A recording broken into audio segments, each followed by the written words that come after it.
The difficulties, but maybe we also could talk about the challenges or opportunities, or what does it really mean? It's maybe called... I mean, it very clearly illustrates that we are in the same boat. If we didn't knew it before, now we know it.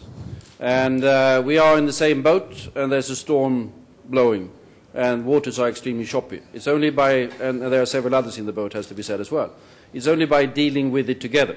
There's no national solution, be that Swedish or American or British or whatever, to the first truly global financial and economic crisis. So I think what will happen, irrespective of how successful we are with G10, 20, or managing the different issues that are there, I think there's a recognition that we must work far more together on management of the global issues, and few things are more important than the global economy.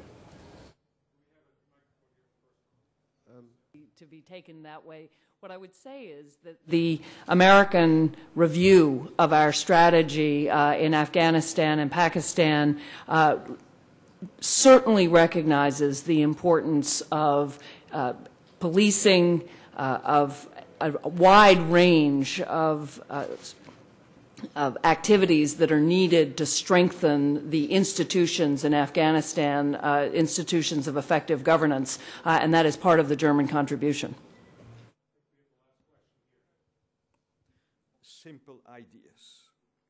First, once we agree on common solutions and objectives, we should all contribute to our achievement.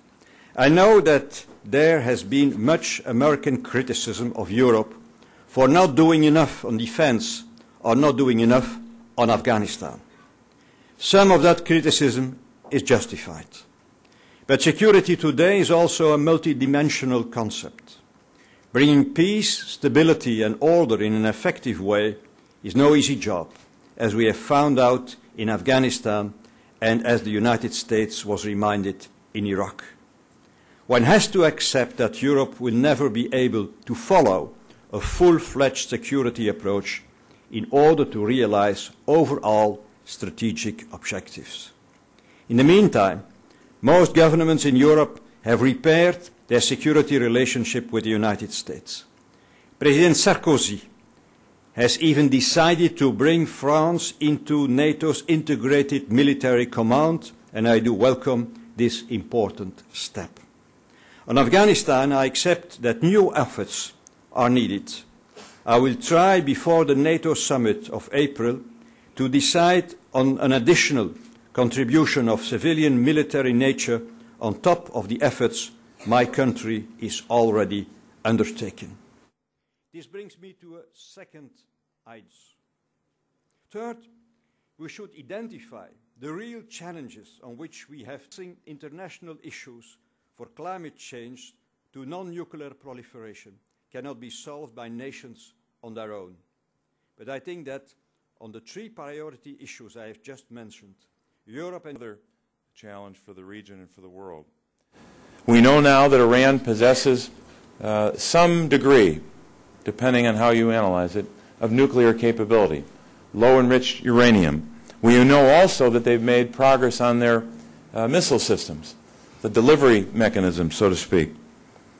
We also need a consensus on this issue as well, and that's not presently before us. We need to work on that consensus. It's going to require a lot more work than we've been doing in the last couple of years.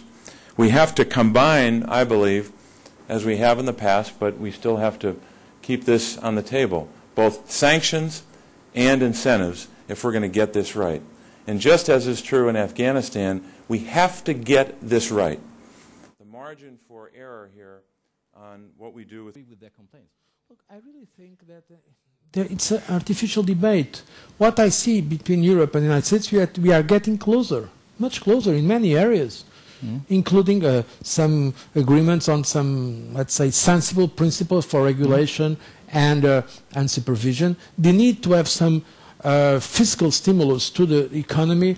So I really, the trend is to work together, and I don't think that debate should we concentrate more on this, on that. It's helpful. Indeed, I hope, and this is not just wishful thinking. From the information I have, I think we are going to have a very, let's say, convergent position in London and it's not only us and the Americans, it's also the Chinese. Stake. If we succeed or not, how do you see it? Do you see it as a great bargain in the world now? Do you see it going for a long time, or there are signs of disagreement? What do you see? No, I think it will be hopefully more than a honeymoon, but a stable, permanent, happy marriage. Not just a passion, but a real... I'm a true believer in a transatlantic relationship, really. I think I've been before President Obama, and I will be with President Obama. I really believe it's critically important. Basically, we share the same values. We are for open societies, open economies. But as open societies need the rule of law, open economies also need some rules and principles. And I think there is now a great deal of convergence around some principles about what can be open economies with the principles of transparency, accountability, and we can work a lot. I mean, one thing I'm sure, without strong European Union, American cooperation, the world will not be a better one. With our cooperation, it can be. Some people say that Americans and Europe's approach partner has his own constraints, and I include also the European Union in this remark. Third, we still have...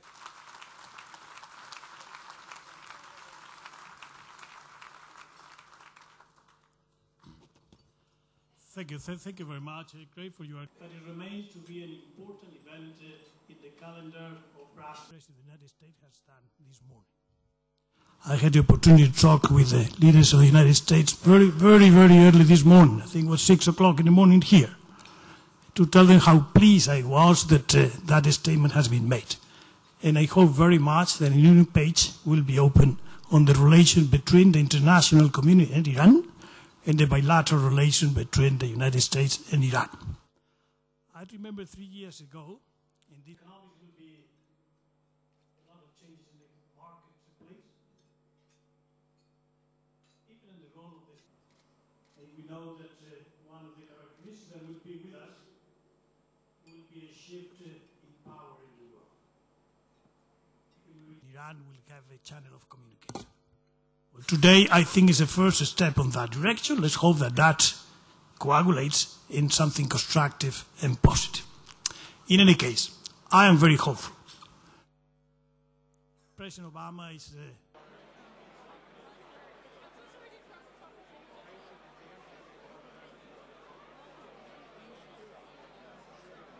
something must happen. Nearly everyone expects that with Obama we will automatically see improvements in the US-EU relations, improvements in the global economic situation, improvements in resolving issues of the climate, improvements in the security situation in Iraq and Afghanistan. But the accumulation of these expectations by itself should warn us to tone down our enthusiasm. The real problems arising from differing points of view between America and Europe will not disappear with the wave of a magic stick.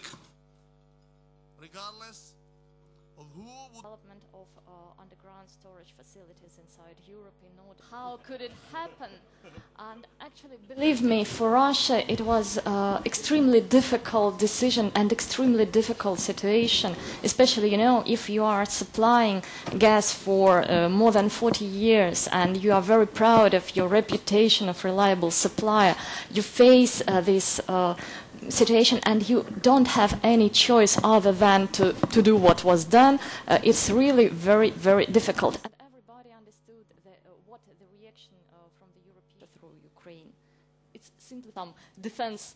And here I cannot agree with oil companies. They are reducing their output. Best guarantee of the return of capital. So to get got into this situation in the beginning of January, it has only two alternatives. Anything.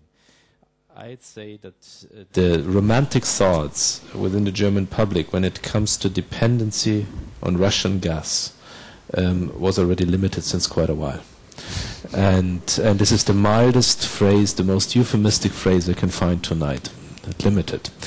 and it's actually even more. And so I'd say that's even more pressure also on the German government to really go on with diversification and other issues, and to seek a European platform. And I think we really try to support this very European platform. And again, an interesting observation of adding a regional dimension, which is not only an intra-German. Well, the first thing that I think that we Europeans, especially we Europeans that tend to be extremely Eurocentric, we have to understand is that the energy equation, in the sense that you were mentioning, in the mix, has to be solved at a global level.